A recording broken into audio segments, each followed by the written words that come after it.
الحمد للہ نحمده ونصلی علی رسولہ الکریم اما بعد فاعوذ باللہ من الشیطان الرجیم بسم اللہ الرحمن الرحیم۔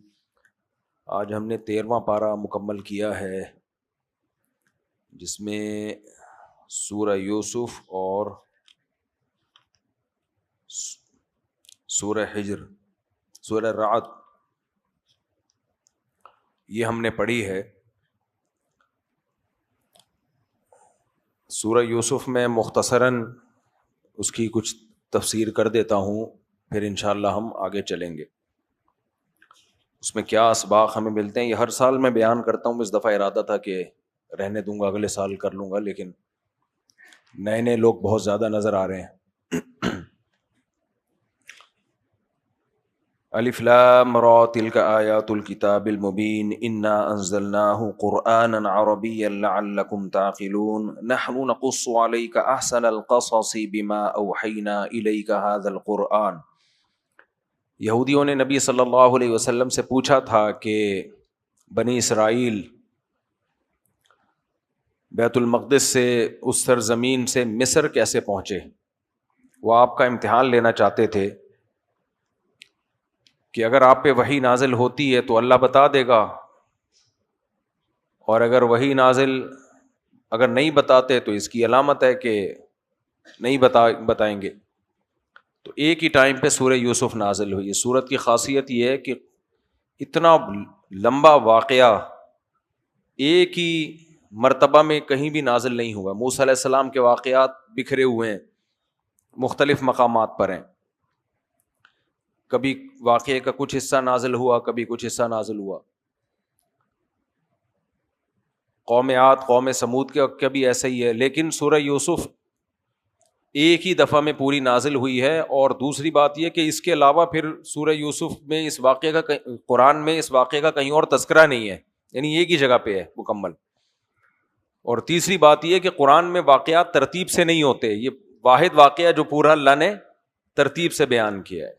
ترتیب سے کیوں نہیں ہوتے قرآن کے واقعات؟ کہ قرآن کوئی ہسٹری کی، تاریخ کی کتاب نہیں ہے، عبرت کی کتاب ہے۔ اسے اس سے کوئی غرض نہیں ہوتی کہ آپ کو کوئی معلومات مل جائیں، کوئی واقعہ پتہ چل جائے۔ قرآن اس واقعے کے اس حصے کو ہائی لائٹ کرتا ہے جس میں ہمارے لیے سبق ہو، تو اس میں ترتیب کا خیال نہیں کرتا۔ لیکن یہاں سورہ یوسف میں مکمل ترتیب ہے۔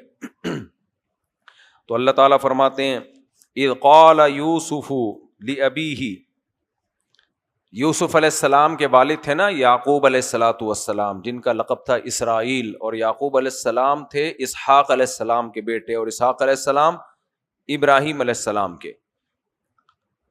تو یوسف علیہ السلام نے اپنے والد سے کہا یا ابت انی رأیت احد عشر کوکبا، اے ابا میں نے دیکھا ہے کہ 11 ستارے اور سورج اور چاند مجھے سجدہ کر رہے ہیں۔ نبی صلی اللہ علیہ وسلم نے فرمایا خواب نبوت کا 46واں حصہ ہے، یعنی اس میں بھی صداقت کا امکان ہوتا ہے۔ اور آپ نے فرمایا قرب قیامت میں مومن کے خواب سچے ہوں گے، لیکن مومن سے مراد باعمل مومن ہے۔ تو اور انبیاء کے خواب 100% سچے ہوتے ہیں۔ تو انہوں نے اپنے والد کو بتایا کہ مجھے خواب آیا ہے کہ میں نے 11 ستارے اور سورج اور چاند سجدہ کرتے ہوئے دیکھیں۔ آپ کے 11 بھائی تھے سوتیلے، دوسری زوجہ سے، یعقوب علیہ السلام کی جو دوسری زوجہ تھی نا ان سے 11 بھائی تھے۔ انہی میں ایک کا نام یہودا تھا، جس سے آج کل یہودیوں کی جو نسل ہے نا کہتے ہیں یہودی، یہ وہیں سے لفظ نکلا ہے۔ قال یا بنی لا تقصص رؤیاک علی اخوتک، یعقوب علیہ السلام نے کہا کہ اے میرے پیارے بیٹے یہ خواب اپنے بھائیوں کو مت سنانا، فَيَكِيدُوا لَكَ كَيْدًا، وہ تمہارے خلاف کوئی بری تدبیر کر سکتے ہیں، یعنی تمہارے ان کے دل میں تم سے حسد پیدا ہو سکتی ہے۔ اس سے ہمیں معلوم ہوا کہ ہر نعمت ہر ایک کو بیان کرنے کی نہیں ہوتی۔ بعض دفعہ آپ سمجھ رہے ہوتے ہیں کہ سامنے والا خوش ہوگا، وہ خوش ہونے کے بجائے جلنا شروع کر دیتا ہے، نقصان پہنچانے کی فکر شروع کر دیتا ہے۔ بہت کم لوگ ایسے ہوتے ہیں جو دوسرے کی خوشی پہ خوش ہو، مارکیٹ میں ایسے لوگ کیا ہیں؟ شارٹ ہیں۔ فَيَكِيدُوا لَكَ كَيْدًا إِنَّ الشَّيْطَانَ لِلْإِنسَانِ عَدُوٌّ مُبِينٌ، شیطان انسان کا کھلا ہوا دشمن ہے۔ ایک سوال کا گویا جواب تھا کہ بھائی کیوں بھائی کی پریشانی پہ خوش ہو، بھائی کیوں بھائی کی خوشی پہ پریشان ہوں گے؟ تو یعقوب علیہ السلام نے کہا بھائیوں کا مسئلہ نہیں، یہ مسئلہ شیطان کا ہے. شیطان دلوں میں کیا ڈال دیتا ہے؟ حسد. وَكَذَلِكَ يَجْتَبِيكَ رَبُّكَ، پھر خواب کی تعبیر بتائی، پوری تعبیر نہیں بتائی، شاید ان کا ذہن نہ گیا ہو پوری تعبیر کی طرف، بلکہ اتنا بتا دیا کہ اس خواب سے یہ پتا چلتا ہے کہ اللہ تجھے کوئی نوازنے والا ہے. وہ نوازے گا کیسے؟ یجتبیک ربک، تیرا رب تجھے منتخب کرے گا. یعقوب علیہ السلام جانتے تھے ہم پیغمبروں کی اولادوں میں ہیں، اور اللہ نے ہمارے باپ دادوں کو دین کی خدمت کے لیے متعین کیا. اس سے پتا چلتا ہے دین کی خدمت کے لیے کسی کا سیلیکٹ ہو جانا یہ اللہ کی بہت بڑی نعمت ہے. ہمارے حضرت بار بار یہ کہا کرتے تھے دعا کیا کرو کہ اللہ دین کی خدمت کے لیے منتخب کر لے بس. اور کہتے تھے جس کو اللہ نے دین کی خدمت کے لیے لگا دیا یہ اتنی بڑی نعمت ہے کہ اس کا ہم تصور نہیں کر سکتے. تو اس لیے کوئی عالم، کوئی دین کے عالم یا کوئی بھی بزرگ یا کوئی بھی نیک لوگ جنہوں نے دین کی خدمت کے لیے خود کو وقف کر دیا ہو تو یہ بہت بڑی نعمت ہے. آج کل ہوتا یہ ہے کہ دیکھنے میں ایسا لگ رہا ہوتا ہے دین کی خدمت کے لیے، اصل میں وہ کمرشل بیسس پہ بزنس کا ایک دھندا بنا ہوا ہوتا ہے. تو واقعی دین کی خدمت کے لیے وقف کر دے، رزق کی فکر اللہ پہ چھوڑ دے، اس سے بڑی کوئی نعمت نہیں ہے. پھر رزق بھی اللہ دے گا اور دین کا کام بھی اللہ تعالیٰ لے گا. تو فرمایا تجھے اللہ منتخب کرے گا. وَيُعَلِّمُكَ مِن تَأْوِيلِ الْأَحَادِيثِ، اور اللہ تجھے خوابوں کی تعبیروں کا علم بھی سکھائے گا. تیرا معجزہ یہ ہوگا کہ تو خوابوں کی تعبیریں بتایا کرے گا. وَيُتِمُّ نِعْمَتَهُ عَلَيْكَ وَعَلَىٰ آلِ يَعْقُوبَ، اور اللہ تجھ پر اور آل یعقوب یعنی میری اولاد پر جو نعمت کی اللہ نے تکمیل کرنی ہے وہ تکمیل کس کے ذریعے ہوگی؟ تیرے ذریعے. وہ نعمت کیا ہے؟ دین ہمارے خاندان میں چلا آ رہا ہے اور ہم دین کے داعی ہیں. تو وہ جو روحانی نسبت ہے باپ دادا سے جو چلی آ رہی ہے وہ نسبت کس کو عطا ہوگی؟ وہ تجھے عطا ہوگی. مجھے ایسا لگ رہا ہے اس خواب سے ان سب باتوں میں سبق ہے. کسی دیندار گھرانے میں پیدا ہو جانا یہ بہت بڑی اللہ کی نعمت ہے. پھر اس نعمت کا اپنی اولاد میں چلنا یہ بھی بہت بڑی اللہ کی نعمت ہے. آج کل بزرگان دین یا علماء کے بچے بگڑ جاتے ہیں، وہ دین پہ ہوتے نہیں ہیں، اور اگر دین پہ ہوتے بھی ہیں تو وہ ابا کی گدی کو کیش کرانے کے علاوہ کوئی کام نہیں کر رہے ہوتے. جن کے باپ داداؤں نے جو قربانیاں دی ہوتی ہیں اس میں زیرو، اور چاہتے ہیں کہ جو ابا دادا کو میرے بچے بیٹھے ہوئے کہ نہیں بیٹھے ہوئے نالائق ہیں، دیکھو مارکیٹ سے شارٹ ہے. یہ حال ہے ہماری نسلوں کا. روزانہ سمجھاتا ہوں بیان میں بیٹھا کرو لیکن مارکیٹ سے شارٹ. یہ باتیں تو ان کے سننے کی ہیں نا. ان کو تو میں نے کھڈے لین لگائے ہوئے اپنے بچوں کو، بالکل میڈیا پہ نہیں آنے دیتا. کسی کے ساتھ کوئی سیلفی لینے کے لیے آئے، مشہور کرنے کی کوشش کرے، سختی سے منع کیا ہوا ہے. کہیں کوئی چیز خریدنے جائے بولا میرا حوالہ دیا نا کہ مفتی صاحب کے بچے ہیں یہ چیز ہمیں سستی ہے تو ٹانگیں توڑ دوں گا میں، کیونکہ یہیں سے خرابیاں پیدا ہوتی ہیں. مشہور لوگ ہیں نا وہ ان کے رشتے دار اپنے وہ شہرت کو کیش کرا رہے ہوتے ہیں، ہم اصل میں ایکچولی ان کے ہیں. ان کو سختی سے بنے، انسان کے بچے بنو، صف میں ادھر کنارے پہ کھڑے ہوا کرو، پتلی گلی سے نکل جایا کرو.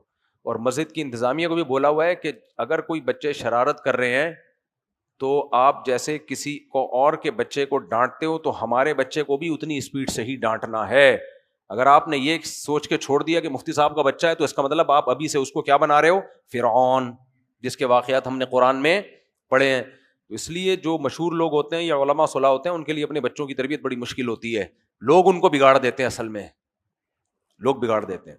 تو اس لیے بچوں کی تربیت بہت آسان ہے. کچھ ٹرک ہیں، مشکل اس سینس میں ہوتی ہے کہ وہ توجہ نہیں دیتے، ورنہ چند ٹرکس ہوتی ہیں ان کو لے کے چلے جائے. پھر تو بہرحال جس نے جو بننا ہے وہ خود بنے گا، زبردستی کوئی کسی پہ کر نہیں سکتا. نوح علیہ السلام اپنے بچوں کو بنا سکے تھے؟ ہم نے کل واقعہ پڑھا تھا نا، نوح علیہ السلام کا بچہ کافر ہو کے مرا ہے. تو اللہ سب کے بچوں کو ہدایت دے، لیکن کسی کی تربیت کرا دینا یہ بڑا مشکل کام ہے. یعنی انسان کا بچہ بننا، انسان کے بچے کا کیا مطلب؟ اس میں تواضع ہو، مشہور ہونے کا شوق نہ ہو. کیونکہ جو چیز باپ دادا سے ملتی ہے نا وہ پھر انسان چاہتا ہے میرے پاس بھی ہو. حالانکہ باپ دادا کو وہ محنت سے ایک چیز ملی ہوتی ہے، ان کو فری پھوکٹ میں ملی ہوتی ہے. تو فری پھوکٹ میں ملے گی تو اس سے نقصان کیا ہوتا ہے؟ حب جاہ پیدا ہوتی ہے، عزت کی لالچ، شہرت کی لالچ، دولت کی لالچ، یہ سب چیزیں بیڑا غرق کر دیتی ہیں. ہمارے شیخ حضرت مفتی عبدالرحیم صاحب کو ہم نے دیکھا ہے ایسا اپنے بچوں کی ماشاء اللہ تربیت کی ہے, نظر بس سے اللہ بچائے, لگتا نہیں ہے کہ کسی بڑے آدمی کے بچے ہیں یہ. اور ہم تو 30 سال سے ان کے ساتھ ہیں نا, شروع سے ہی ان کے دل میں صاحب زادگی نہ پیدا ہو کہ ہم بڑے بزرگ کے یا بڑے عالم کے یا محتمم کے بچے ہیں. نا, وہ بھی لائن میں لگیں گے کھانے کے لیے. کسی استاذ کی شان میں ذرا سی بے ادبی کا الحمدللہ ان سے تصور نہیں ہے. بعض دفعہ یہ ہوتا ہے بھائی میں تو جی فلاں کا بیٹا ہوں, مجھ سے ذرا تمیز نہ, سب کو ایسے لگایا ہوا ہے لائن پہ. اس لیے ماشاء اللہ نیک بچے پیدا ہوئے ہیں. ہم تو بڑے حیران ہوتے ہیں کہ محتمم کے بچے نیک مشکل ہے تھوڑا سا. بہت سارے محتمم جو میرا بیان سن رہے ہیں ان سب کے بچے نیک ہی ہیں, ان کے علاوہ کی بات کر رہا ہوں. خیر, تو میرے بھائی اپنی قابلیت سے اللہ کسی کو کچھ بنا دے ٹھیک ہے, نہیں تو بھائی گمنامی کی زندگی گزارو. بس اللہ سے یہ دعا کرو اللہ دین کی خدمت لے لے, گمنام بن کے خدمت لے لے. شہرت تو بہت بڑی آزمائش ہے, پھر اللہ مشہور کر بھی دینا وہ نعمت ہے. دنیا کے پیچھے جو بھاگتا ہے پھر دنیا ملتی ہے, یہ نعمت نہیں ہے عذاب ہے. اور جو دنیا کو لات مارتا ہے نا پھر بھی دنیا ذلیل ہو کے آئے, پھر کیا ہے یہ, پھر یہ نعمت ہے. تو شہرت کا انسان بھوکا ہو پھر شہرت ملے, یہ تو ہمارے سارے سیاسی لوگوں کو ملی بھی ہے نا اس ٹائپ کی. تو خیر, تم فرمایا کہ اللہ تعالیٰ تمہیں تمہارے باپ دادا پہ جو اللہ نے نعمت کی یعنی دین کی خدمت کے لیے اللہ نے منتخب کیا, اللہ تمہیں بھی منتخب کرے گا. جو تمہارے باپ دادے کون تھے؟ ابراہیم و اسحاق, اسحاق بھی تھے اور ابراہیم بھی. لقد کان فی یوسف و اخوتہ آیات للسائلین, اللہ کہتے ہیں یوسف اور ان کے بھائیوں میں پوچھنے والوں کے لیے بڑی بڑی نشانیاں ہیں. اذ قالوا لیوسف واخوہ احب الی ابینا منا, یوسف علیہ السلام کے جو سوتیلے بھائی تھے سب مل کے کہنے لگے یوسف اور ان کے والد, ان کے بھائی جو بنیامین تھے, یہ دونوں ایک ماں سے تھے اور وہ باقی دوسری والدہ سے. یعقوب علیہ السلام نے بھی زیادہ شادیاں کی تھیں. آپ کو شرم آئے گی تو پھر دیکھیں گے, اس بارے میں غور کریں گے. وَنَحْنُ عُصْبَةٌ, حالانکہ ہم مضبوط جماعت ہیں, یعنی ہم 11 بھائی ہیں لمبے قد کے, باپ کا ہم دست و بازو بن سکتے ہیں, طاقتور ہیں. تو باپ کو تو طاقتور سے محبت ہونی چاہیے, لیکن باپ کو ان 2 چھوٹوں سے محبت ہم سے زیادہ ہے. تو ان ابانا لفی ضلال مبین, ہمارے ابا کھلی غلطی میں پڑے ہوئے ہیں. ابا کو سمجھ نہیں ہے کہ کس سے محبت کرنی چاہیے کس سے نہیں کرنی چاہیے. دیکھو دنیا میں تو عام طور پر ایسا ہی ہوتا ہے, جو طاقتور ہوتے ہیں یا جو ابا کے زیادہ کام آ سکتے ہوں ابا کو ادھر لگاؤ زیادہ ہوتا ہے. لیکن جو دیندار ہوتے ہیں ان کو اس سے غرض نہیں ہوتی, ان کو یہ تھا نیک کون ہے زیادہ. تو یعقوب علیہ السلام دیکھتے تھے کہ نیک کون ہے زیادہ, یوسف علیہ السلام. کچھ بچے بچپن ہی سے ان میں ایسی خاصیتیں ہوتی ہیں, حسد نہیں, جیلس نہیں, اور چوریاں نہیں, جھوٹ نہیں, اس طرح کی ایسی عادتیں ان کی ہوتی ہیں کہ وہ پتہ چل جاتا ہے یہ کچھ سلیکٹڈ ہیں, کچھ خاص ان کے اندر خاصیت ہے. تو دیکھو ابا کی فکر کتنی تھی ان کو, بچوں کو یہ فکر کہ ابا جو ہے نا ادھر توجہ ابا کی زیادہ ہے, ہماری طرف توجہ ابا کی کم ہے. یہ اس زمانے کی بات ہے جب ابا کی بڑی ویلیو ہوا کرتی تھی گھروں کے اندر. بچے کہتے تھے ابا ہم سے محبت کیوں نہیں کر رہے. یہ انگریزوں کے نظام کے بالکل الٹ ہے یا نہیں ہے؟ بوڑھے باپ کے بارے میں کہہ رہے ہیں ہماری طرف ہم سے محبت زیادہ کیوں نہیں ہے. اس کی ایک بہت بڑی وجہ کثرت اولاد بھی. تو انگریز میں اس کا نہیں ہے کہ ابا مجھ سے کہتے ہیں ابا تو اولڈ ہاؤس میں جا, وہاں کیرم بورڈ کھیل, ڈبو کھیل, اسنوکر کھیل, وہاں جا کے ہمارا کھانس کے بڈھے ہمارا ٹائم ضائع مت کر. یہ لبرل لوگوں کے یہاں باپ کی یہ ویلیو ہے, ابا مر گیا تو پروگرام کینسل نہیں ہو رہے. لیکن مذہبی گھرانوں میں باپ سے محبت اتنی کہ ابا ادھر کیوں زیادہ ہے, میری ابا سے پیسے تھوڑی مانگ رہے تھے یہ, بلکہ کہہ رہے تھے نحن عصبہ, ہم ہیں کمانے والے, ہم ہیں طاقتور, ابا کی خدمت ہم زیادہ کر سکتے ہیں. لیکن ابا کی محبت کدھر کو ہو رہی ہے, ادھر کو. تو کہنے لگے اقتلوا یوسف او اطرحوہ ارضا, یوسف کو قتل کر دو یا کسی ایسی جگہ پہ ڈال آؤ جا کے, یخلو لکم وجہ ابیکم, تمہارے ابا کی توجہ صرف تمہاری طرف ہو. دیکھو پیسے نہیں چاہیے ان کو, پیسے تو یہ دے رہے ہیں نا, نحن عصبہ کا مطلب ہم مضبوط طاقتور لوگ ہیں, اکنامکلی بھی اور جسمانی لحاظ سے بھی. تو اگر ابا سے ایسی محبت ہو تو اس کا مطلب ہے کہ دیندار گھرانہ ہے.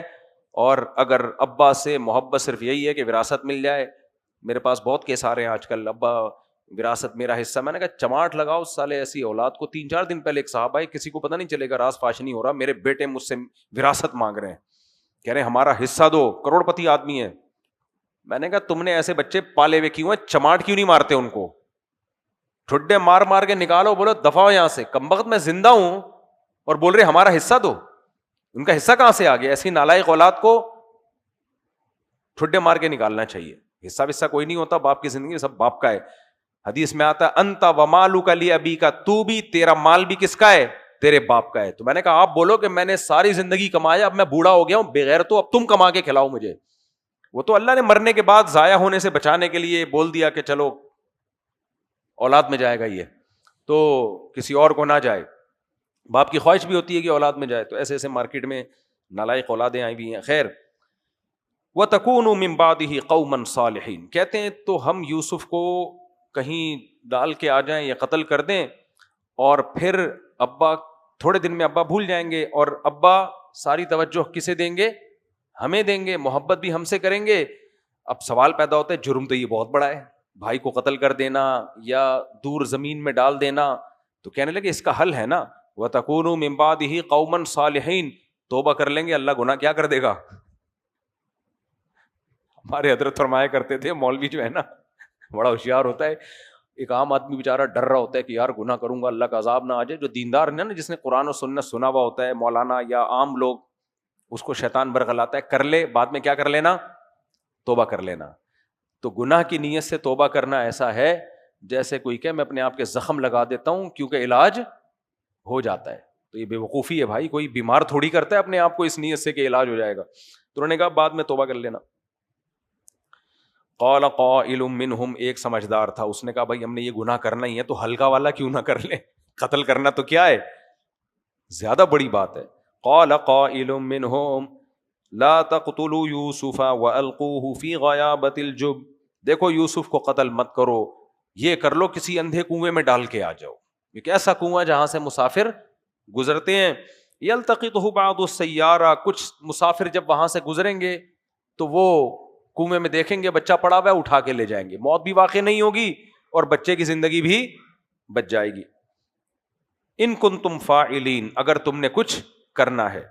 قالوا یا ابانا ما لک لا تأمنا علی یوسف, پھر آئے ابا کے پاس سب مل کے, ابو آپ کو کیا ہو گیا, آپ یوسف کے بارے میں ہم پہ ٹرسٹ نہیں کرتے, ہم پہ اعتماد نہیں کرتے.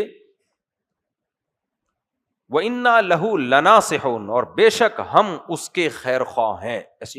ایسی تاکیدوں کے ساتھ, ننصحو نہیں کہ خیر خواہی کریں گے, لَنَاصِحُونَ, ہم ہیں ہی اس کے خیر خواہ. ارسلہ معنا غدا, آپ ہمارے ساتھ ان کو کل بھیج دیجئے. یرتع ویلعب, کچھ کھا پی لے گا اور کچھ کھیل لے گا, یعنی جنگل میں تفریح کے لیے ہم جا رہے ہیں. وَإِنَّا لَهُ لَحَافِظُونَ, اور ہم اس کی حفاظت کرنے والے ہیں. جنگل میں اسے کچھ بھی نہیں ہوگا, جنگل کے درختوں سے کچھ کھا لے گا, کچھ دوڑ لے گا, کچھ کھیل لے گا, ہمارے ساتھ تھوڑی سی انٹرٹینمنٹ, کوئی تفریح ہو جائے گی. قال انی لیحزننی ان تذهبوا به, یعقوب علیہ السلام نے کہا مجھے یہ بات غم زدہ کرتی ہے کہ تم اس کو لے کے جاؤ گے. واخاف ان یاکلہ الذئب, کہیں بھیڑیا نہ کھا جائے اس کو. جنگلوں میں پہلے بہت بھیڑیے ہوا کرتے تھے, اب بھی ہوتے ہیں لیکن بہت کم رہ گئے. یہ نہیں یوسف علیہ السلام نے کہا کہ جنگل میں جا رہے ہو تفریح کرنے کے لیے, ٹائم ویسٹنگ ہے, حرام ہے. تو بھائی یہ جائز تفریحات ہی ہیں, جنگل میں جاؤ. میں افریقہ کے جنگل میں گیا ہوں نا, کچھ لوگوں نے لکھا ہوتا ہے ان مولویوں کو دیکھو کیا کر رہے ہیں. تو تفریح جائز ہے, لیکن اس طرح کی تفریحات ہو, کھیلے گا اور کچھ جنگل سے کھانے کا مزہ بھی اپنا ہی ہے. میرے گھر میں امرود کا درخت لگا ہوا ہے, میں ریڑھی سے خرید کے کھاتا ہوں, مزہ نہیں آتا, لیکن جب جاؤں نا ایک نظر آتا ہے نا, اس کا عجیب لطف ہوتا ہے توڑ کے کھانے کا. خیر, تو کہنے لگے کہ مجھے ڈر ہے کہ بھیڑیا نہ کھا جائے. قالوا لئن اکلہ الذئب, بھائی کہنے لگے اگر اس کو بھیڑیا کھا جائے, ونحن عصبہ, اور ہم جیسی مضبوط طاقتور بھائیوں کی ایک جماعت موجود ہو, ہمارے ہوتے ہوئے, اتنے پاورفل طاقتور بھائیوں کے ہوتے ہوئے اسے بھیڑیا کھا جائے, انا اذا لخاسرون, ہم تو بیڑا غرق ہمارا. تو پھر خاسرون کا مطلب خسارے والے میں, اس کا آج کی زبان میں ترجمہ کیا ہوگا, ہمارا تو پھر بیڑا غرق. یعنی جیسے کوئی بدماش نہیں بتا رہا ہوتا میرے ہوتے ہوئے اگر چوریاں ہو رہی ہیں تو میں تو پھر، یعنی آپ دیکھیں غلط کام بعض دفعہ کتنے کانفیڈنٹلی کیا جاتا ہے نا. اس لیے کبھی بھی لوگوں کے نعروں، دعووں اور لفاظی پہ نہیں جانا چاہیے، جذباتی بیانوں سے کبھی متاثر نہیں ہونا چاہیے. کہہ رہے ہیں انا اذا لخاسرون، پھر تو ہم خسارے والوں میں سے، ہمارے ہونے کا کیا فائدہ، اتنے طاقت لے کے ہم ایسے ہی گھوم رہے ہیں. دیکھو بیچارے یعقوب علیہ السلام کو انہوں نے کیسے ورغلایا. فلما ذهبوا به، پھر لے گئے. وجاءوا اباهم عشاء يبكون، رات کے وقت روتے ہوئے آئے ابا کے پاس. قالوا یا ابانا، اے ہمارے ابا، انا ذهبنا، ہم گئے تھے، نستبق، دوڑ کا مقابلہ کر رہے تھے. ہم نے کہا چلو بھاگتے ہیں، جو پہل ہوگا، ہوتا ہے نا بچے کھیل رہے ہوتے ہیں. وَتَرَكْنَا يُوسُفَ عِنْدَ مَتَاعِنَا، جہاں ہم نے اپنا سامان رکھا ہوا تھا وہاں ہم نے یوسف کو چھوڑ دیا حفاظت کے لیے. فَأَكَلَهُ الذِّئْبُ، بھیڑیا کے کھا گیا ان کو. وَمَا أَنْتَ بِمُؤْمِنٍ لَنَا، اور ہمیں پتہ ہے آپ ہماری بات پہ بلیو نہیں کرو گے. ہمیں پتہ ہے، ہمیں تو پہلے ہی پتہ ہے آپ نے بول دینا یہ جھوٹ ہے، ہمیں پہلے ہی پتہ ہے آپ ہماری بات پہ یقین نہیں کرو گے. وَلَوْ كُنَّا صَادِقِينَ، اگرچہ ہم کتنا ہی سچ کیوں نہ بول رہے ہوں. دیکھو جھوٹ بڑے کانفیڈنٹلی بولا جاتا ہے. سمجھ میں آ رہی ہے بات؟ اس لیے دو بندوں کے جھگڑوں میں یہ مت دیکھا کرو کون زیادہ رو رہا ہے. میاں بیوی کے جھگڑوں میں تو کبھی بھی یہ نہیں دیکھا کرو کون زیادہ رو رہا ہے، کون ہا ہو ہی ہا زیادہ کر رہا ہے، چیخ کون رہا ہے زیادہ. جو بولا ریلیکس، آرام سے بیٹھو، تمیز سے، اب بتاؤ ہوا کیا ہے، آرام سے بتاؤ، ہی ہا ہو. اس سے بڑے فسادات ہو رہے ہیں، طلاقیں ہو رہی ہیں. بعض دفعہ اتنی رائی کا پہاڑ بنا کے پیش کیا جاتا ہے نا، بعض خواتین کی عادت ہوتی ہے جو بیان نہیں سن رہی، چھوٹی سی بات ہوگی ایسا رائی کا ساری دنیا خلاف ہو جاتی ہے، آدمی کی 2 ٹکے کی عزت نہیں رہتی سوسائٹی میں. بھائی ریلیکس یار، ہو سکتا ہے ظالم ہو، اس سے بھی بڑا ظالم ہو، لیکن دیکھو آرام سے. تو یہ چیخنا چلانا میڈیا پہ آ کے، میڈیا پہ دیکھو نا مشہور لوگوں کی طلاقیں ہوتی ہیں کیسے چیخ رہے ہوتے ہیں، تو یہیں سے اٹھا کے ٹی وی پہ جوتا مارا کرو. تو اس لیے میرے بھائی، انہوں نے بھی، امام شافعی کا دور تھا غالباً حضرت عمر کے دور میں، تو وہ ایک قاضی کے سامنے ایک عورت آئی روتے ہوئے، میرے میاں نے بڑا ظلم کیا، ہاں ہاں. تو لوگوں نے کہا حضرت بڑی مظلوم ہے، اس پہ ترس کھائیں. انہوں نے کہا بھائی میں جج ہوں، رونا دلیل حق پہ ہونے کی دلیل نہیں ہے. پھر انہوں نے یہی آیت پڑھی کہ یوسف علیہ السلام کے بھائی تو آدمی تھے، صحیح طاقتور تھے، وہ روتے ہوئے آئے تھے ابا کے پاس. تو دیکھیں گے کہ اس کو اسٹڈی کرنا پڑے گا. تو بعض دفعہ ظلم ہوتا بھی ہے، ایسا بھی نہیں ہے، ہو سکتا ہے صحیح رو رہی ہو. فرماتے ہیں وجاءوا اباهم عشاء يبكون، روتے ہوئے ابا کے پاس، کہنے لگے ہم کتنا ہی سچ بول لیں آپ نے ماننا نہیں ہے. وجاءوا على قميصه بدم كذب، اور یوسف علیہ السلام کی قمیص پہ جھوٹا خون بھی لگا لیا، پتہ نہیں کس کا خون لگا کے لے آئے کہ بھیڑیے نے کھا لیا. قال بل سولت لكم انفسكم امرا، یعقوب علیہ السلام نے فرمایا نہیں، تم نے ایک معاملہ اپنی طرف سے گڑھ لیا ہے. مجھے پہلے ہی اندازہ تھا، جو حالات تو دیکھ رہے تھے نا وہ کہ کیسے حسد ہے ان کو، تم نے گھڑ لیا ایک معاملہ. فصبر جمیل، میرے پاس اب صبر کے علاوہ کوئی آپشن نہیں. یہ صبر جمیل کا مطلب، صبر جمیل اس صبر کو کہتے ہیں جس میں ذرا بھی شکوہ نہ ہو. دیکھو حضرت حکیم الامہ ایک بات فرمایا کرتے تھے نا کہ جو چیز اختیار میں ہے اسے چھوڑو نہیں، جو اختیار میں نہیں ہے اس کے پیچھے مت پڑو. بڑھاپے میں یعقوب علیہ السلام کے پاس اس کے علاوہ کوئی آپشن نہیں تھا. کیوں؟ بیٹوں کو سزا دیتے نا، بیٹے کہتے آپ کے پاس دلیل کیا ہے کہ ہم جھوٹ بول رہے ہیں، کیا سزا دیتے بیٹوں کو؟ پھر بڑھاپے میں اگر ان سے محروم ہو جاتے تو کیسے رہ لیتے پھر وہ؟ تو اس کا کچھ مواقع زندگی میں ایسے آتے ہیں کہ بڑے سے بڑے ظلم کو آپ کو یہ کہہ کے برداشت کرنا پڑتا ہے کہ میرے پاس صبر کے علاوہ کوئی آپشن نہیں ہے. اور یہ قرآن سے ثابت ہے، جو مولانا شریف تھانوی نے فرمایا کہ جو چیز اختیار میں ہے اسے چھوڑو نہیں، جو اختیار میں نہیں ہے اس کے پیچھے مت پڑو، کیونکہ جو اختیار میں نہیں ہے اس کے پیچھے پڑو گے تو وہ کام بھی نہیں ہو پائے گا جو آپ کے اختیار میں ہے. تو یہ ہر جگہ یہ اصول اپلائی ہوتا ہے، ہر جگہ. برائی کو ختم کرنا جس حد تک ممکن ہے کرو، نہیں تو وہ کام مت کرو جس سے صرف آپ ہیرو بن جاؤ قوم میں، برائی ختم نہیں ہوگی اس سے. تو یہ ہمارے مذہبی لوگوں میں بھی آج کل ایک بہت بڑا ایشو چل رہا ہے کہ ہر جگہ جہاں آپ کا اختیار نہیں ہے اور بس وہ یہ بولتے ہیں اتنا برا ہم چپ بیٹھ جائیں، کیا اتنا غلط ہو رہا ہے ہم چپ بیٹھ جائیں. بھائی تم بول کے کر کیا سکتے ہو؟ سوائے سوسائٹی میں فساد ہونے کے کچھ بھی حاصل نہیں ہوگا. تو کامیاب آدمی وہی ہے جو اختیار میں ہے چھوڑے نہیں, جو اختیار میں نہیں ہے اس کے پیچھے پڑھ کے اپنا ٹائم ضائع مت کرے. تو یوسف علیہ السلام, یعقوب علیہ السلام کے پاس کچھ بھی نہیں تھا, کہنے لگے فصبر جمیل, فصبر جمیل واللہ المستعان علی ما تصفون, اور جو کچھ تم بیان کر رہے ہو اس پہ میں مدد کس سے مانگتا ہوں؟ اللہ سے. وجاء سیارۃ فارسلوا واردہم فادلی دلوا, ادھر کیا ہوا, ایک قافلہ جا رہا تھا. پہلے زمانے میں قافلے گزرتے تھے, بیچ میں کنویں کہیں بھی ہوتے اس کے قریب سے, کیونکہ پانی چاہیے ہوتا تھا. لوگ کنویں بنا کے وقف کر دیا کرتے تھے مسافروں کے لیے. ٹریک ہوا کرتے تھے نا, یہ ٹریک جو ملکوں کے سفروں کے ہیں یہ بہت قدیم ہے. تو مصر جانے کے لیے قافلہ گزر رہا تھا, تو فادلا دلوا, انہوں نے اپنا ڈول لٹکایا پانی نکالنے کے لیے. قال یا بشرا ھذا غلام, فوراً چیخ ماری جس نے ڈول لٹکایا, ارے خوشخبری سنو, ایک لڑکا ہے. پہلے زمانے میں نا ایسے اننون لڑکا مل جانا یہ اس لیے بہت بڑی خوش قسمتی تھی کہ وہ غلام بن جاتا تھا, اور غلام کی ویلیو اس زمانے میں بہت زیادہ. یہ ایسے ہے جیسے آپ کو کنویں میں کوئی کروڑوں روپے کا یعنی بیگ مل گیا ہو یا کہیں راستے میں, تو کتنی خوشی ہوگی نا. تو وہ خوش ہوئے, یا بشرا ھذا غلام, ارے لڑکا ملا ہمیں. تو وَأَسَرُّوهُ بِضَاعَةً, اور اس کو انہوں نے چھپا لیا تجارتی سامان کے طور پہ. چھپایا کیوں؟ اس کا کہیں مالک کا پتہ نہ چل جائے, ایسا نہ ہو اس کا کوئی آ جائے رشتہ دار بولے تو ہمارا بیٹا ہے, تو پھر وہ غلام, کیونکہ جس کا نسب ثابت ہوتا تھا وہ غلام نہیں بن سکتا تھا. تو وَأَسَرُّوهُ بِضَاعَةً, انہوں نے اس کو اساس ایسڈ کے طور پہ, بضاعہ ایسڈ کو بولتے ہیں, ایسڈ کے طور پر ان کو کیا کر لیا, چھپا لیا کہ پتہ نہ چلے کسی کو, بیچیں گے فروخت کریں گے. وَشَرَوْهُ بِثَمَنٍ وَاللَّهُ عَلِيمٌ بِمَا يَعْمَلُونَ, اللہ کہتا ہے جو کچھ وہ کر رہے تھے اللہ سب کچھ دیکھ رہا تھا. وہ سمجھ رہے تھے ہم اللہ سے چھپا رہے ہیں, اللہ دیکھ رہا ہے کہ کیا ہو رہا ہے. وَشَرَوْهُ بِثَمَنٍ بَخْسٍ دَرَاهِمَ مَعْدُودَةٍ, بہت کم قیمت پہ لے جا کے مصر میں بیچ دیا. کیوں کم قیمت پہ بیچا؟ جان چھڑاؤ جلدی سے. لوگ چوری کی بائک خریدتے ہیں, پکڑتے ہیں نا چور جب, تو وہ زیادہ ویلیو نہیں لگاتا, وہ کہتا ہے بس نکالو, کیونکہ اصل مالک آ گیا تو مسئلہ ہوگا. تو یہ نہیں کہ ان کی قیمت کم لگ رہی تھی, بس جان چھڑانے کے لیے. وَكَانُوا فِيهِ مِنَ الزَّاهِدِينَ, جان چھڑانا چاہتے تھے.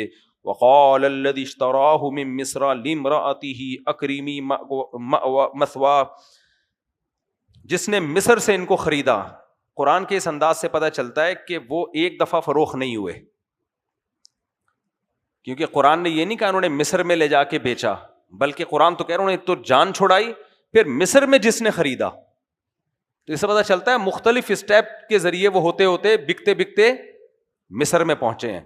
تو مصر سے جنہوں نے جو خریدا, کیونکہ خوبصورت بہت زیادہ تھے, تو ظاہر ہے ایسے بچے کی پھر قیمت بھی زیادہ لگتی ہے, پھر قیمت بڑھتی بڑھتی بڑھتی اس کی ویلیو بڑھتی رہی, اور بالآخر وہ کہاں تک پہنچ گئے؟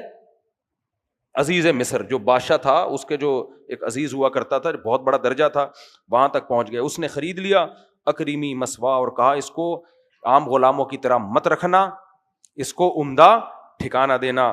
عسیٰ ان ینفعنا, ہو سکتا ہے یہ ہمیں فائدہ پہنچائے, ملازم بن کے بھی فائدہ پہنچا سکتا ہے.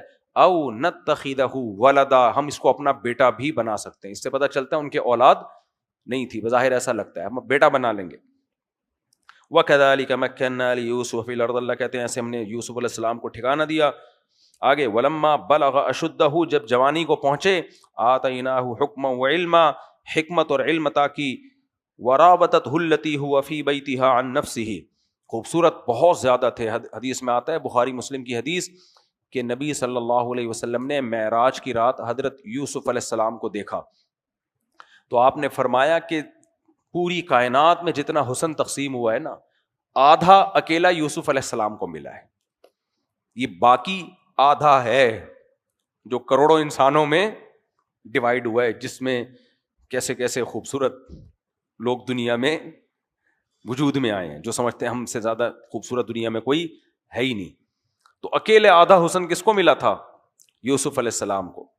تو وہ جو عزیز مصر تھا, اس کی بیوی شاہی محل میں تھی, وہ بھی ظاہر ہے کوئی خوبصورت عورت ہوگی, کیونکہ یہ جو اتنے اونچے لیول پہ جو لوگ ہوتے ہیں یہ شادی خوبصورت خاندانوں میں ہی کرتے ہیں. تو وہ عاشق ہو گئی.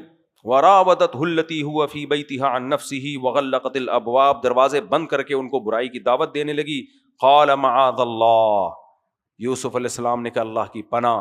حالانکہ پیغمبروں میں طاقت کئی گنا زیادہ ہوتی ہے.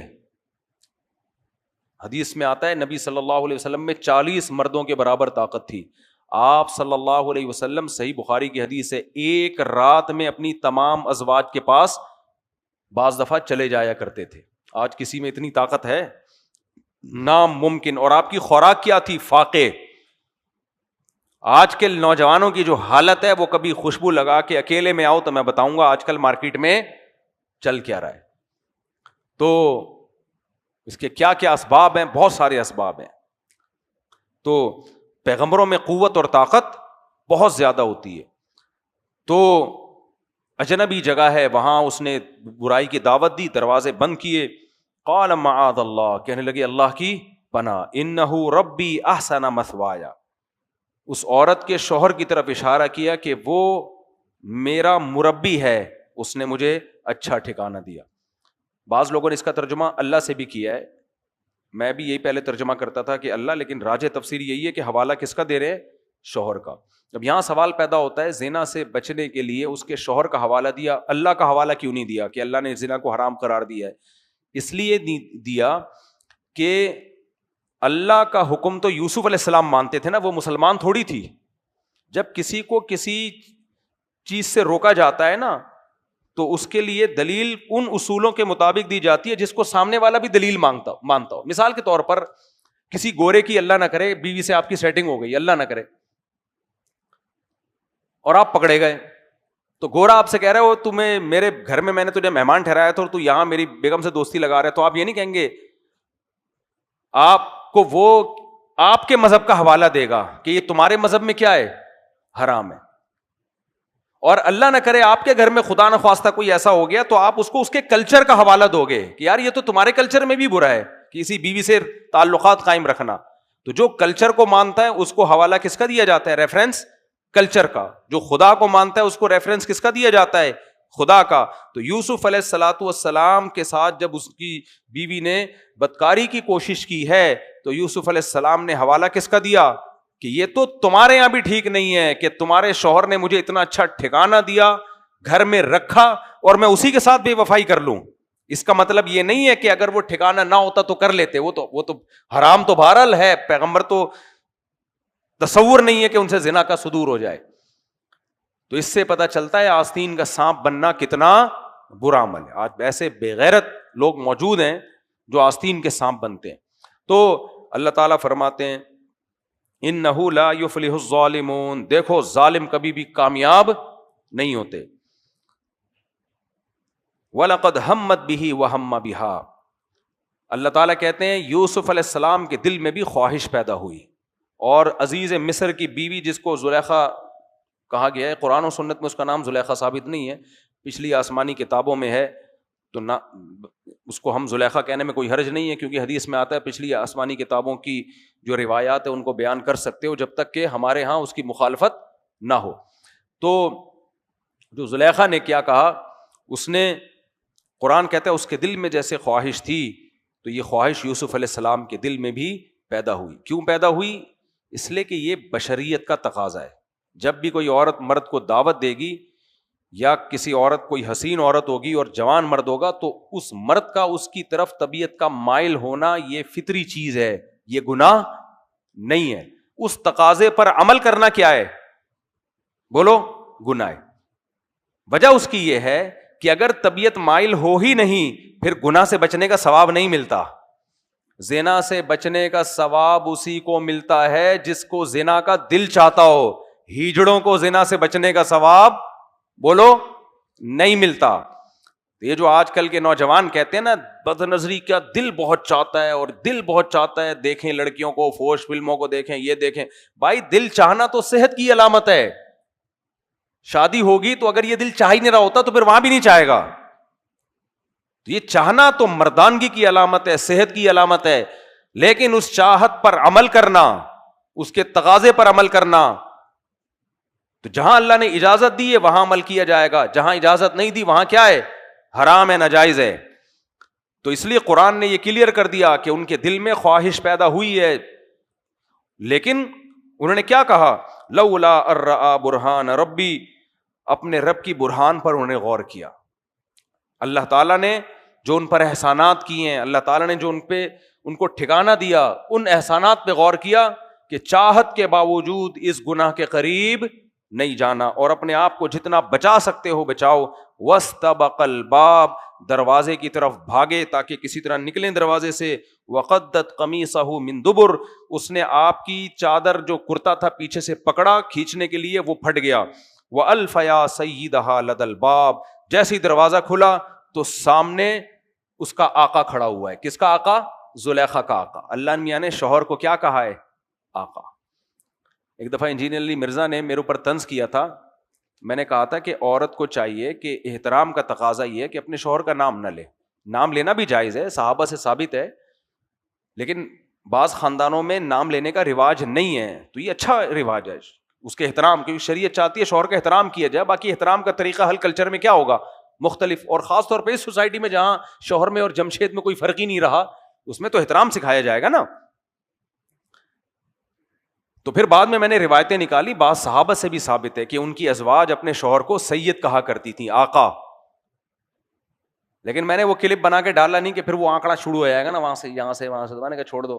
لیکن قرآن سے بھی کیا پتہ چلتا ہے کہ زلیخا کے شوہر کو قرآن نے زلیخا کا کیا کہا, بولو سید. تو اس لیے اگر عورت اپنے شوہر کو سرتاج آقا کہہ دے, کوئی قیامت نہیں آ جائے گی, تھوڑی سی بیچارے کی عزت ہو جائے گی جس کے لیے وہ جب سے شادی ہوئی ہے ترس رہا ہے. ہاں اس میں مبالغہ نہ ہو, اس میں کیا نہ ہو, مبالغہ نہ ہو. تو وہ ایک خاتون کے شوہر کا نام, مبالغہ کی کیا مطلب, شوہر کا نام تھا رحمت اللہ, تو اس کو کسی نے بتا دیا شوہر کا نام نہیں لینا, شوہر کا نام نہیں لینا. تو جب نماز پڑھتی نا, السلام علیکم منع کے ابا, السلام علیکم منع کے ابا, اس کے ابا کا نام رحمت اللہ تھا, تو اتنا یہ زیادتی ہے. تو وَأَلْفَ يَا سَيِّدَهَا لَدَى الْبَابِ, اپنے آقا کو کہاں پایا؟ دروازے کے سامنے. وہ دیکھ رہا ہے یہ کیا ہو رہا ہے, واٹس گوئنگ آن, یہ کیا ہو رہا ہے بھائی. اب قالت ما جزاء من اراد باهلك سوء, یوسف علیہ السلام تو ابھی خاموش ہیں کہ ذرا مقدمہ چلے گا تو میں اپنی صفائی پیش کروں گا, لیکن وہ فوراً بول پڑی, وہ جو تھی نا زلیخا, وہ فوراً بول پڑی کہ ما جزاء من اراد باهلك سوءا, آقا آپ مجھے صرف یہ بتا دیجئے کہ آپ کی بیوی کی طرف کوئی دست درازی کرے, اس کی عزت پہ ڈاکہ ڈالنے کی کوشش کرے, سزا بتائیے اس کی کیا ہونی چاہیے. یہ میں قرآن کا ترجمہ کر رہا ہوں, آپ کانفیڈنس چیک کر رہے ہو. یہ آج بھی سوسائٹی میں ہوتا ہے, اور خدا کی قسم لوگ اسی طرح بے وقوف بنتے ہیں. لوگ دیکھ رہے ہوتے ہیں کون کانفیڈنٹلی بات کر رہا ہے, بس دلائل ولائل گئے ایک طرف, تو مجرم چاہے مرد ہو یا عورت وہ اسی طرح چلاک ہوتے ہیں. جب پڑتی ہے نا تو وہ زیادہ اچھل رہا ہوتا ہے, جس نے جنازے پہ جو زیادہ رو رہا ہوتا ہے نا, مجھے شک ہوتا ہے اسی نے نہ مارا ہو, کیونکہ 2-3 کیس ایسے آ چکے ہیں کہ قاتل کا جس پہ شبہ تھا نا وہی بہت لپٹ لپٹ کے رو رہا تھا. تو اس لیے میں نہیں کہہ رہا جو رو رہا اس کو گولی سے مار دیں, لیکن یہ ہوتا ہے سیاسی لیڈروں میں تو بہت ہوتا ہے, بہت اچھل اچھل کے ہاں ہاں ہاں, تو سمجھ لو کہ مروانے والا کون ہے. تو اس لیے دلائل کو دیکھا کرو, جذبات کو مت دیکھا کرو. دلائل کے بعد پھر جذبات سے بھی متاثر ہو, انسان کو اللہ نے بنایا جذباتی. تو جب جیسی دیکھا سردار سامنے کھڑا ہوا ہے, قالت ما جزاء من اراد باهلك سوءا, آپ مجھے یہ بتاؤ آپ کی بیوی کے ساتھ کوئی برائی کا ارادہ کرے, سزا بتاؤ خالی اس کی. یعنی اس طرف آنے ہی نہیں دے رہی کہ پہلے اس کی تحقیق ہو کہ کون صحیح, یہ بھی نہیں کہہ رہی میں صحیح ہوں یہ غلط ہے, نہ آپ سزا بتاؤ, خالی سزا بتاؤ کہ کیا ہونی چاہیے. قالت تو الا ان یسجن او عذاب علیم, آپ نہیں بتا رہے میں بتا دیتی ہوں. پھر سزا بتائی, یا تو ان کو جیل میں ڈال دو یا دردناک عذاب دو, کوئی اور کوڑے لگا کے یا کسی بھی طریقے سے. یہ سجیشن تو میری طرف سے ہے, باقی پھر آپ بھی مشورہ دے سکتے ہو اس بارے میں. کوئی آپ کے ذہن میں کوئی سزا ہو تو مجھے بتا دیں آپ. قال ہی راودتنی عن، جب وہ چپ ہوئی ہے نا یہ ساری تقریر جھاڑ کے، پھر یوسف علیہ السلام نے کہا ہی راودتنی عن نفسی، اس نے مجھے ورغلانے کی کوشش کی ہے، میں اس کی طرف نہیں بڑھا. کیوں؟ یہ پوزیشن اپنی واضح کر رہے ہیں کہ ایسا نہ ہو کہ تم مجھ سے بدگمان ہو کہ تم نے مجھے یہاں غلاموں والی زندگی نہیں دی. اس نے اچھا ٹھکانہ دیا تھا، جو مصر کا عزیز مصر تھا نا، اس نے غلاموں کی طرح نہیں رکھا تھا. تم یہ نہ سمجھو کہ تم نے مجھے اتنا اچھا ٹھکانہ دیا اور میں نے تمہارے ہی گھر میں خیانت کی کوشش کی. اس لیے میں یہ بیان کر رہا ہوں تمہارے سامنے کہ ہی راودتنی عن نفسی، اس نے مجھے ورغلانے کی کوشش کی ہے. وشہد شاہد من اہلہ، اب جھگڑا کھڑا ہو گیا. ایسی خبریں پھیلتی ہیں تو اور بھی لوگ آ جاتے ہیں، ہاں بھائی شور شرابہ ہو رہا ہے، کیا ہوا بھائی کیا ہوا. تو اب سب پریشان، بھائی یہ غلطی کون کر رہا تھا؟ کنفیوژن تو ہو گئی نا. ایک طرف وہ یوسف علیہ السلام کی سیرت کو دیکھ رہا ہے عزیز مصر کی، یار یہ تو بڑے پاک دامن ہیں، ان سے لگتا نہیں کہ یہ ایسا کریں گے. لیکن دوسری طرف ایسے الزامات اکثر مردوں پہ ہی لگتے ہیں. تو انہی کے خاندان میں قرآن کہتا ہے ایک عقل مند نے بولا کہ دیکھ لو بھائی ان کا، اس نے پہلے کرتا دیکھ لیا ہوگا کہ پیچھے سے پھٹا ہوا ہے. تو وہ بڑا ذہین تھا، اس نے یہ نہیں کہا کرتا چونکہ پیچھے سے پھٹا ہوا ہے اس کا مطلب یہ آگے آگے بھاگ رہے تھے وہ پیچھے تھی. اس نے یہ نہیں کہا. وہ بھی بہت ذہین تھا، اس نے کہا کہ بعض دفعہ یہ اس طرح سے شو کرنا پڑتا ہے کہ میں نیوٹرل ہوں، میں کسی کی سائیڈ نہیں لے رہا، میں ایک معیار بتاؤں گا حق اور باطل کا، اس معیار پہ رکھ لو، یہ صحیح، اس معیار پہ اس کا جھوٹا ہونا ثابت ہو جائے تو یہ جھوٹا، اس کا سچا ہونا ثابت ہو جائے تو یہ سچا. تو یہ بڑی عقل مندی کا کام کیا اس گواہ نے. اس نے یہ نہیں کہا کہ قمیص چونکہ پیچھے سے پھٹی ہوئی ہے اس لیے یہ آگے بھاگ رہے تھے. اس نے کہا بھائی دیکھ لو، ان کان قمیصہ قد من قبل فصدقت وهو من الکاذبین، کرتا آگے سے پھٹا ہوا ہے تو وہ سچی ہے اور یہ معاذ اللہ جھوٹ بول رہے ہیں، اور اگر کرتا پیچھے سے پھٹا ہوا ہے تو پھر یہ سچے ہیں، وہ جھوٹ بول رہی ہے. فلما رأى قمیصہ قد من دبر، دیکھا کہ بھئی کرتا تو پیچھے سے پھٹا ہوا ہے. اس نے کہا یہ کیسے ممکن ہے کہ ایک بندہ عورت کے پیچھے ہو اور کرتا اس کا پھٹ جائے؟ یہ ممکن نہیں ہے. تو فوراً کہنے لگا قال انہ من کیدکن، کہنے لگا یہ تم عورتوں کی کنہ، یہ ضمیر عورتوں کے لیے استعمال ہوتی ہے، یہ تم عورتوں کی شرارت ہے، تدبیر ہے، شرارت بھی نہیں تدبیر ہے. تم نے ٹرک چلی ہے، ایسا مقدمہ بنایا. اور ان کیدکن عظیم، تمہاری تدبیریں واقعی بہت خطرناک ہوتی ہیں. میں نہیں کہہ رہا بھائی، مجھے بلا وجہ بدنام کیا ہوا ہے، عزیز مصر کہہ رہا ہے اور اللہ اس کا کلام نقل کر رہا ہے. تو جب اللہ کسی کا کلام نقل کرے نا تو اس کی بھی کوئی ویلیو ہونی چاہیے. یوسف عارض عن ھذا، اب مسئلہ بادشاہ کے ساتھ یہ ہوتا ہے کہ مشہور لوگوں کے جب اسکینڈل بنتے ہیں نا تو بدنام بہرحال وہی ہوتے ہیں، یہ ہمیشہ سے ہوتا ہے. تو اس نے کہا یار اب میں سزا دوں گا تو مصیبت میں آؤں گا، بیوی کو سزا دوں گا تو پتہ چل جائے گا لوگوں کو کہ میری بیوی کا ٹاکرا کس، معاذ اللہ یعنی چکر کس سے چلانے کی کوشش کر رہی ہے. وہ گھر کے مشہور تو یہی تھا کہ وہ غلام ہے نا، وہ تو اس نے اچھا ٹھکانہ دیا ہوا تھا. تو لوگوں کی میری عزت رہے گی کہ میری بیوی گھر کے غلام پہ عاشق. اور اگر میں یوسف علیہ السلام کو سزا دیتا ہوں، ان پہ الزام ڈال دوں تو بے گناہ کو سزا، پھر بھی بدنامی تو ہوگی نا، کچھ نہ کچھ بات تو پھیل جائے گی نا کہ یہ ہوا کیسے بھائی، تمہارا روب نہیں ہے وغیرہ وغیرہ. تو اس لیے اس نے عقل مندی کا کام کیا. آج کل یہ عقل مندی بھی لوگوں میں ہے نہیں. بعض چیزیں دبانا بہتر ہوتا ہے، اس کو اچھالنے میں اپنا ہی پیٹ ننگا ہو جاتا ہے انسان کا. تو اس نے کہا جو اس میں غیرت میں آ جاتے ہیں نا زیادہ ہو کر کے، وہ بیڑا غرق کر دیتے ہیں. تو اس نے کہا یوسف اعرض عن ھذا، یوسف اگنور، کیا کرو، اعرض اعراض کہتے ہیں اگنور کرنا، اگنور کرو یار، اگنور کرو. واستغفری لذنبک، تو بھی توبہ استغفار کر لے، کیونکہ وہ خدا کو تو مانتے تھے، مشرک تھے لیکن خدا کا تصور تو تھا نا. توبہ استغفار کر. انکی کنتی من الخاطئین، غلطی تیری ہے. تو میں اس کا ترجمہ پنجابی میں کرتا ہوں، مٹی پاؤ. پنجابی میں جب کوئی جھگڑا ہو رہا ہوتا ہے نا، وہ نمٹانا چاہتے ہیں تو وہ کہتے ہیں وہ مٹی پا یار، بس زیادہ جوش میں نہ، مٹی پا. وقال نسوۃ فی المدینۃ امرأۃ العزیز تراود فتاها عن نفسی. آپ کو پتا ہے پازیٹیو بات سوسائٹی میں نہیں پھیلتی ہے، نیگیٹو سیکنڈوں میں جنگل میں آگ کی طرح پھیلتی ہے. کسی نے کوئی اچھا کام کیا ہو کسی کو نہیں پتا ہوگا, برا کام کیا ہو لیک ہو گیا بس پھیل گیا. تو وہ تو بادشاہ نے تو مٹی پانے کی کوشش کی کہ اس کو یہیں دفن کر دو, لیکن تھوڑے سے ٹائم میں یہ خبر جنگل میں آگ کی طرح پھیل گئی, اور پورے مصر میں عورتوں کی زبان پہ ایک ہی جملہ کہ امرأۃ العزیز تراود فتاها عن نفسی, عزیز مصر اتنا بڑا عہدہ, اس کی بیوی اپنے گھر کے غلام پہ عاشق ہو گئی. یعنی کوئی لیول بھی تو ہوتا ہے نا, سمجھ میں آ رہی ہے بات, لیول بھی تو ہوتا ہے. بیوی کسی اور ملک کے شہزادے پہ عاشق ہو جاتی, کیا خیال ہے, کسی اور بادشاہ پہ عاشق ہو جاتی, چلو سمجھ میں آتا ہے, لیول بنتا ہے. لیول ہی نہیں ہے, گھر کا غلام ہے اور اس پہ عزیز مصر کی بیوی کیا ہو رہی ہے, عاشق.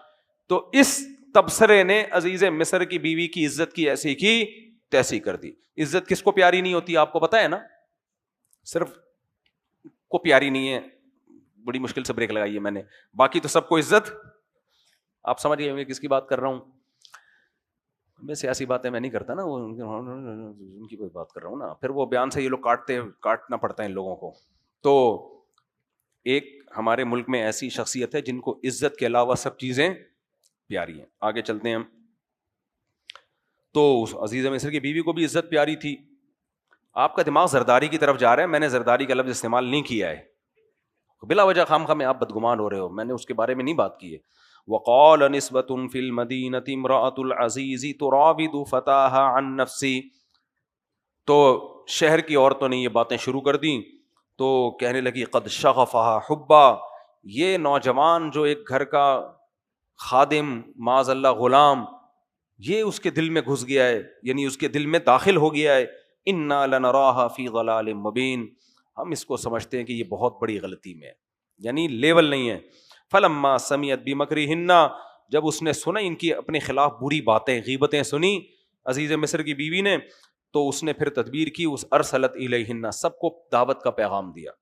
واعتدت لہن متکئا, اور سب کے لیے ایک بڑا ہال بنا کے نا تکیہ گاؤ تکیہ کا انتظام کیا. جیسے نہیں, اب ظاہر ہے بادشاہ کے جو تعلقات ہوتے ہیں وہ بھی اونچے لیول کی خواتین کے ہوں گے نا, کہ ساری بڑی بڑی عورتوں کو بلا لیا اور سب کو گاؤ تکیہ دے کے بٹھا دیا, ابھی کھانا آنے والا ہے, یہاں بیٹھو. وقالت اخرج علیہن, اور یوسف علیہ السلام سے کہا یہاں سے گزرو.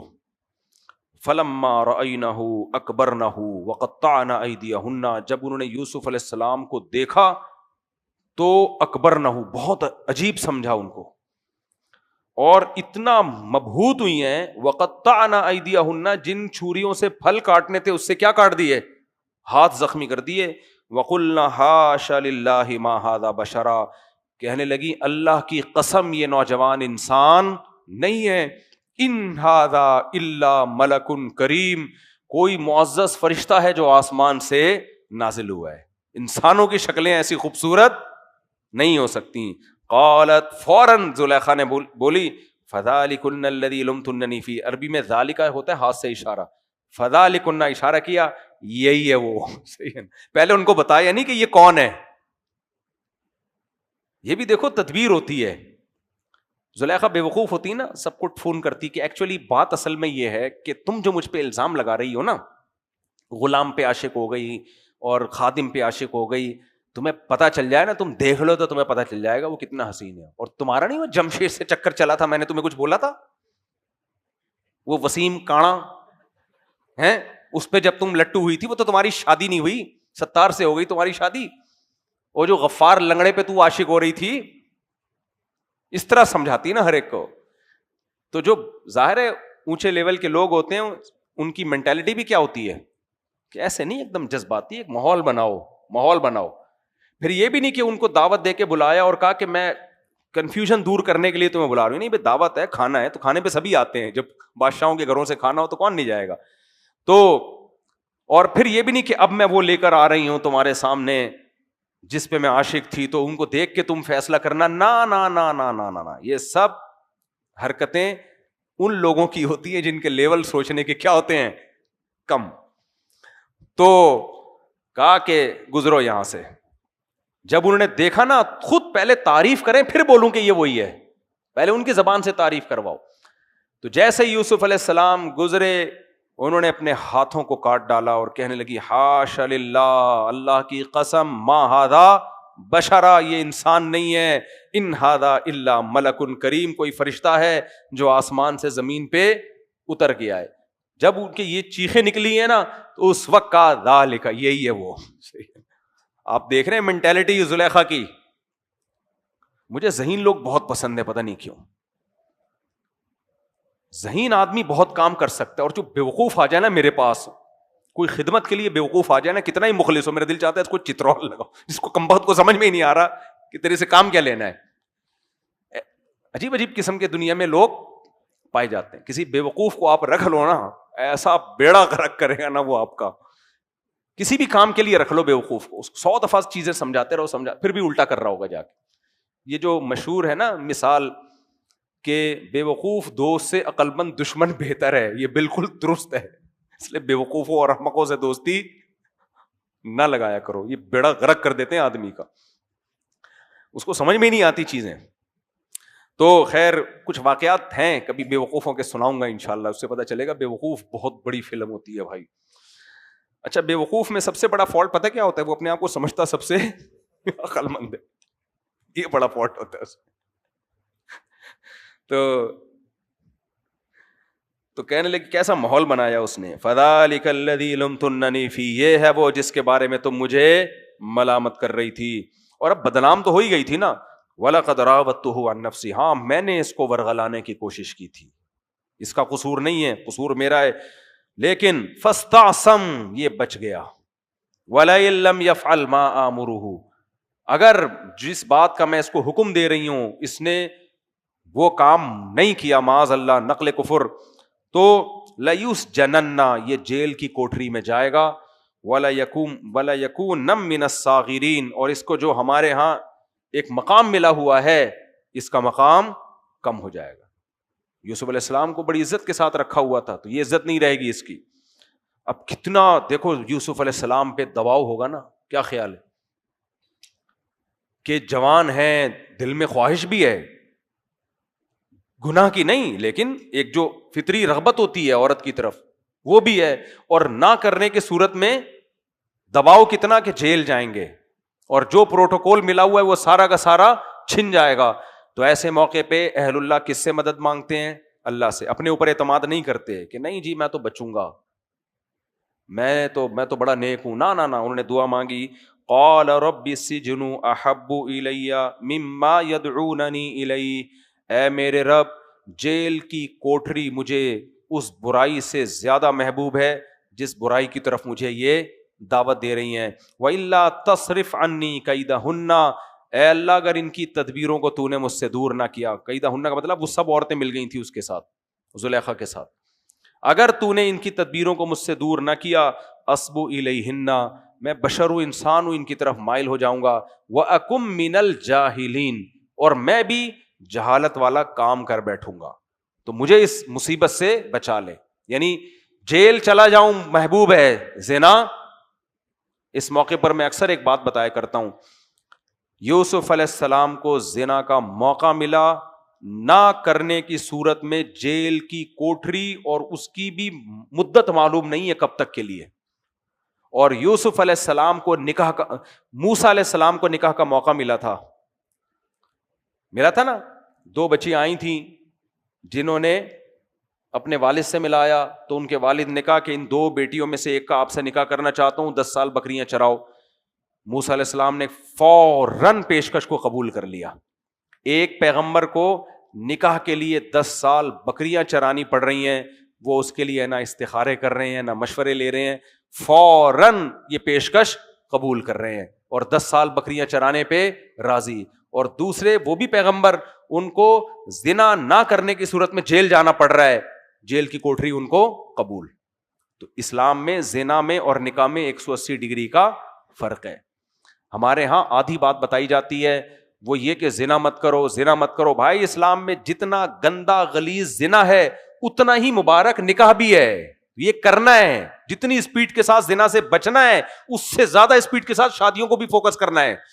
لیکن غیرت ختم ہو گئی ہے، دفع ہو جائے یہاں سے، سن کے تھک گیا ہوں لیکن کوئی ہلنے کے لیے تیار نہیں ہے. اپنے بچوں کی بھی شادی کرا دی میں نے یار. لوگ کہتے ہیں یہ تقریریں ممبر پہ ہوتی ہیں, خود کروا کے دیکھو نا, خود بھی کی ہیں, بچوں کی بھی لائن لگا دی ہے میں نے اپنے بچوں کی, چل بھائی ایک ٹھک ٹھک شروع کر دی ہیں شادیاں ان کی. لیکن ڈھیٹ آدمی کا دنیا میں کوئی علاج نہیں ہے, بس وہ لگے رہنا. کیا بولوں ابھی میں, کوئی کیا کر رہا ہے, کوئی کیا کر رہا ہے, کوئی کیا کر رہا ہے, کوئی ڈپریشن میں گیا ہوا ہے, تو کرتے رہو بیٹھ کے. خیر, تو انہوں نے فرمایا کہ رب السجن احب الی, میں بدگمان نہیں ہو رہا کسی سے, ہو سکتا ہے مجھ سے نیکی ہو بھائی آپ لوگ, لیکن کیوں اپنے آپ کو عذاب میں ڈالا. بھائی ایک عمل میں پیغمبروں کی سنت ہے, برکتیں ہی برکتیں, اللہ پہ توکل کرو, اعتماد کرو اس میں. تو قال رب السجن احب فاستجاب له ربه, اللہ کہتے ہیں ہم نے یوسف کی دعا قبول کی, ان کو اس برائی سے بچنے کی ہم نے توفیق دی. اور ثم بدا لهم من بعد ما رأوا الآیات, اب ہوا یہ کہ بادشاہ اور اس کی بیوی نے پھر مشورہ کیا کہ دیکھیں الزام تو یوسف بری ہو چکے ہیں, لیکن دنیا کو تو ہم یہی کہہ رہے ہیں کہ غلطی کس کی ہے, یوسف علیہ السلام کی. تو دنیا یہ کہہ رہی ہے کہ اگر ان کی غلطی ہے تو یہ کھلے عام ان کو سزا کیوں نہیں دیتے پھر تم. تو دنیا کو دکھانے کے لیے کہ یہ غلط تھے, میں غلط نہیں تھی, آپ کی عزت اسی میں کہ ان کو جیل میں ڈال دو. بھائی بعض دفعہ یہ ہوتا ہے نا کہ اگر یہ اتنا بڑا مجرم ہے تو آپ اس کو سزا کیوں نہیں دے رہے, سزا بھی نہیں دے رہے اور یہ بھی کہہ رہے ہو کہ مجرم ہے, اس کا مطلب یہ نہیں ہے مجرم. تو جھوٹی سزا اپنی عزت بچانے کے لیے دینی پڑی, تو اس لیے اس نے جیل کی کوٹری میں ڈال دیا. ثم بدا لهم من بعد ما رأوا الآیات لیسجننه حتی حین. وقت بہت ہو گیا, انشاءاللہ سورہ یوسف کا اگلا حصہ ہم کل پڑھیں گے. اللہ تعالیٰ سمجھنے کی, عمل کی توفیق عطا فرمائے.